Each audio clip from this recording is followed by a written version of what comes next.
the biology goes into a tanker. And once we put the food, which is the molasses and the biology and the fish in there, now we have a shelf life. Like actually, once it's extracted, it does, it better hit the ground very soon, like within the next, for sure, 24 hours, if not 12. So liquid goes into the tanks there. We have a liquid setup here, a pump there, and then we have squeeze pumps, which are, well, it's funny because I think if you talk 30 years ago, people would know what a squeeze pump is. Today, they don't.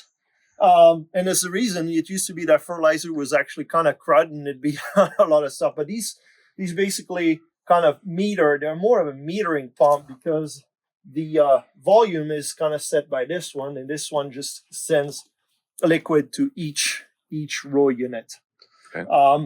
So that's for the liquid side on how it is metered out, but how it is dispensed is then going to, so the tubes are coming, and basically each row has a 1/4-inch line that's pushing the liquid in furrow. So actually we see it better here.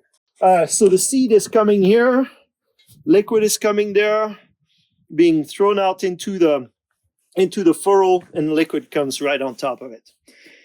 Now, probably some people are going to say, this is not a John Deere opener here. That doesn't look like a John Deere at all. And no, it isn't. It's a K-Hard opener. It's essentially, it's called it is a double disc because there are two discs, as you can see here on the one here. It's two discs. One is to cut at an angle, and if you come back at the bottom, this one is the cutting discs, and the one that's beside acts as a rolling boot. So what it does is when it opens up, it keeps the soil from falling into the trench. The seed is being pushed into the soil, and then the liquid comes on top of it, gets closed, and then the packer is closing the furrow better, but also acts as a depth gauge. The depth is set here by moving this cam, and so when it's set pretty deep right now for the last winter wheat we did, but we can actually turn that cam to make it less deep. The beauty about this opener is that these discs have 23,000 acres, and some people will say, "Huh, you must not have very abrasive soil."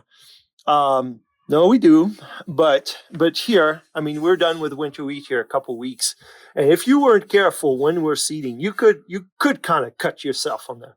And with the original Deere opener, we could get 10,000 acres out of a set of discs, but they probably should have been changed at 7.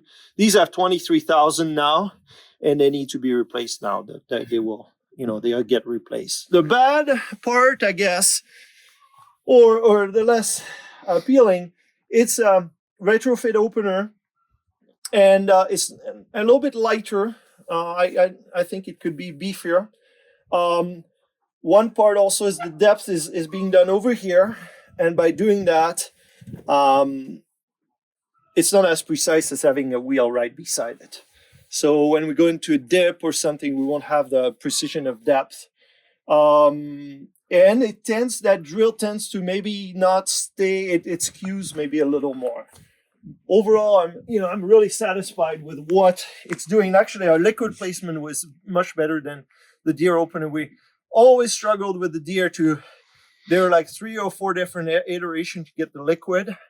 And the idea, though, is we want to have the liquid as close to the seed as possible. And we had a harder time to do it with Deere that way.